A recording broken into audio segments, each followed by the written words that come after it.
அஸ்ஸலாமு அலைக்கும். இன்னைக்கு ராவியா குக்கிங்கில் என்ன செஞ்சுருக்கோம் அப்படின்னு பார்த்தீங்கன்னா, ஒரு மசாலா தாங்க செஞ்சுருக்கோம். இந்த மசாலா வந்து என் மட்டன், சிக்கன், பீஃப் இது எல்லாத்துக்குமே சேர்த்துக்கலாம். இது வந்து சுக்கா மசாலாங்க. அதேமாரி இன்னொரு பொருளுக்கும் நம்ம வந்து இன்னொரு இதுக்கும் சேர்த்துக்கலாம். அது என்னன்ட்டு இனிமேல் சொல்கிறேன். வாங்க ஃபஸ்ட்டு வந்து இதுக்கு வந்து தேவையான பொருட்கள் வந்து பார்த்துரலாம். ஃபஸ்ட்டு இதோட தேவையான பொருட்கள் வந்து சொல்கிறேன். இது வந்து நான் வந்து அளவுகள் வந்து இப்போ நான் வறுக்கும்போது ஒவ்வொன்னுடைய அளவுகள் வந்து சொல்லிக்கிறேன். இப்போ என்னென்ன பொருள் வந்து எடுத்திருக்கேன் அப்படின்னு சொல்லிட்டு சொல்லிடுறேன். ஃபஸ்ட்டு வந்து மல்லி எடுத்திருக்கேன். அடுத்து வந்து பட்டை,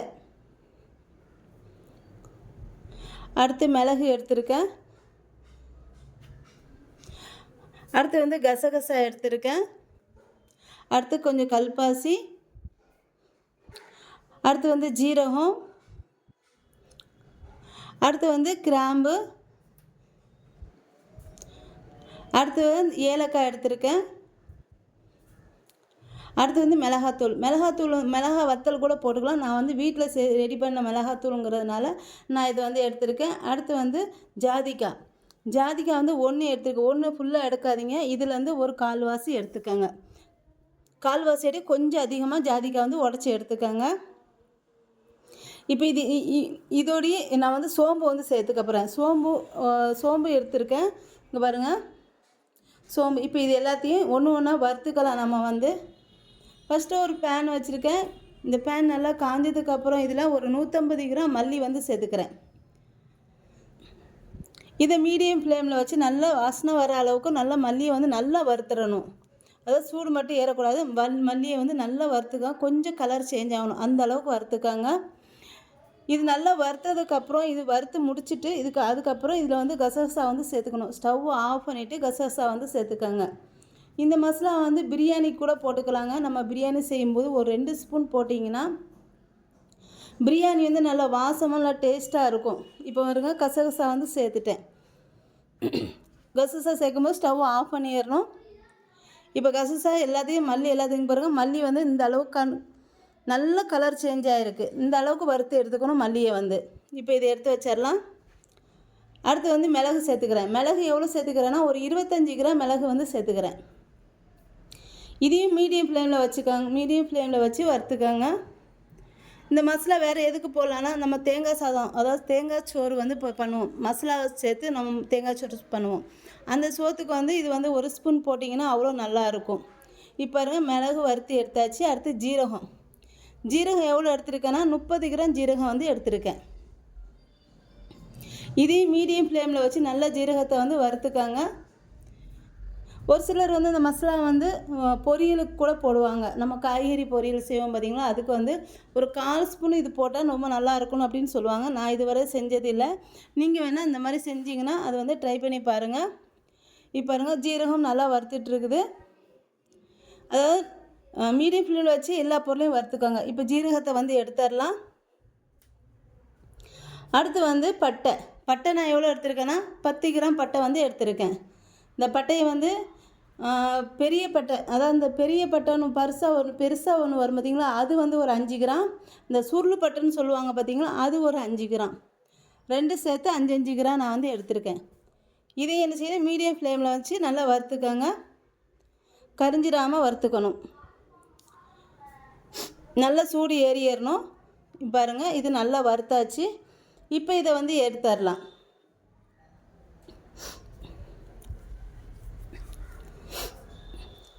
அடுத்து இதில் வந்து இதை எடுத்துகிட்டு இதில் சோம்பு வந்து வறுத்துக்கிறேன். ஏலக்காய் வந்து வறுத்துக்கிறேன். ஏலக்காய் எவ்வளோ சேர்த்துருக்கேன்னா ஒரு 7 கிராம் ஏலக்காய் வந்து சேர்த்துக்கிறேன். ஒரு 7 இல்லை 8 கிராம் ஏலக்காய் வந்து சேர்த்துக்கோங்க. இப்போ இதையும் நல்லா மீடியம் ஃப்ளேமில் வச்சு வறுத்து எடுத்துக்கணும். இப்போ இதையும் பாருங்கள், நல்லா வறுத்தாச்சு. இப்போ இதை எடுத்துடலாம். அடுத்து இதில் சோம்பு வந்து வறுத்துக்கிறேன். சோம்பு எவ்வளோ எடுத்துக்கிறேன்னா 15 கிராம் சோம்பு வந்து எடுத்துருக்கிறேன். உங்களுக்கு கூட கொஞ்சம் வேணாம், நல்லா இன்னும் வாசனையாக இருக்குன்னா ஒரு 20 கிராம் எடுத்துக்கோங்க. நான் வந்து 15 கிராம் தான் எடுத்துருக்கேன். இப்போ இதையும் வறுத்தாச்சு. இப்போ இதையும் வறுத்து எடுத்துக்கலாம். அடுத்து இதை வறுத்துட்டு அடுத்து வந்து நம்ம இந்த ஜாதிக்காய், கிராம்பு, அப்புறம் வந்து ஜாதிக்காய் இதெல்லாம் சேர்த்து வறுத்து எடுத்துக்கலாம். இதையும் மீடியம் ஃப்ளேமில் வச்சு வறுத்துக்கங்க. எல்லாத்தையுமே மீடியம் ஃப்ளேம்லேயே வச்சு வறுத்துக்கங்க. ஏன்னா சீக்கிரம் வந்து சட்டுன்னு கரிஞ்சிட்டுனா மசாலா வந்து அவ்வளோ நல்லா இருக்காது. அதனால் இப்போ இதுவும் வறுத்தாச்சு. இப்போ இதை எடுத்து வச்சிடலாம். அடுத்து கல்பாசி. இதை வந்து அந்த ஸ்டவ்லாம் ஆன் பண்ணாதீங்க. ஸ்டவ் ஆஃப் பண்ணிவிட்டு நல்லா இந்த பாத்திரம் வந்து சூடாக இருக்கும் பார்த்தீங்களா, அதில் வறுத்து எடுத்துக்கோங்க. அவ்வளோதாங்க. பாருங்கள், இது எல்லாத்தையும் நல்லா வறுத்து எடுத்தாச்சு. வறுத்ததுக்கப்புறம் இதை வந்து நல்லா ஆற விட்டுறணும். நான் இதை வந்து மிக்சிலே தாங்க அரைக்க போகிறேன். இப்போ நல்லா ஆறினதுக்கப்புறம் ஒரு ஜாரில் வந்து எடுத்துக்கலாம். ஜாரில் எடுத்து ஃபஸ்ட்டு ஒருக்க நல்லா பொடி பண்ணிக்கலாம். பொடி பண்ணிவிட்டு இதில் என்ன சேர்த்துக்க போகிறேன்னா மஞ்சத்தூள் ஒரு 5 கிராம் மஞ்சத்தூள் வந்து சேர்த்துக்கோங்க. நான் மஞ்சத்தூள் ரொம்ப சேர்க்கலை. ஒரு 5 கிராம் மட்டும் மஞ்சத்தூள் வந்து சேர்த்துக்கோங்க. சேர்த்துட்டு திரும்ப நல்லா கிரைண்ட் பண்ணிக்கோங்க. இதை வந்து பொடி பண்ணிக்கோங்க. இது மிக்சியில் ஏட்டு கொஞ்சங்கிறதுனால சீக்கிரம் வந்து பொடி பண்ணிடலாம். பாருங்கள், நல்லா பொடி பண்ணியாச்சு. எந்த அளவுக்கு பொடியாக இருக்குது பாருங்கள்.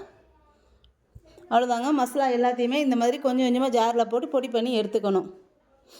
இப்போ மசாலா எல்லாத்தையும் பொடி பண்ணி எடுத்தாச்சு. இப்போ இதில் மிளகாத்தூள் வந்து சேர்த்துக்கிறேன். மிளகாத்தூள் வந்து உங்கள் காரத்துக்கு தகுந்த மாதிரி சேர்த்துக்கோங்க. நான் வந்து ஒரு 25 கிராம் மிளகாத்தூள் வந்து சேர்த்துருக்கேன்.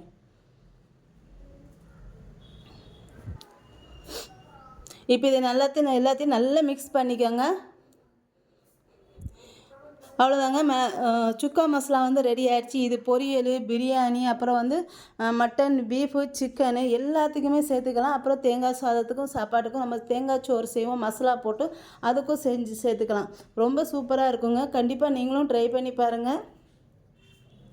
ட்ரை பண்ணி பார்த்துட்டு எனக்கு கமெண்ட் பண்ணுங்கள். என்னோட இந்த வீடியோ பிடிச்சிருந்தா லைக் அண்ட் கமெண்ட் ஷேர் பண்ணிக்கோங்க. என்னோடய சேனலை மறக்காமல் சப்ஸ்கிரைப் பண்ணிக்கோங்க.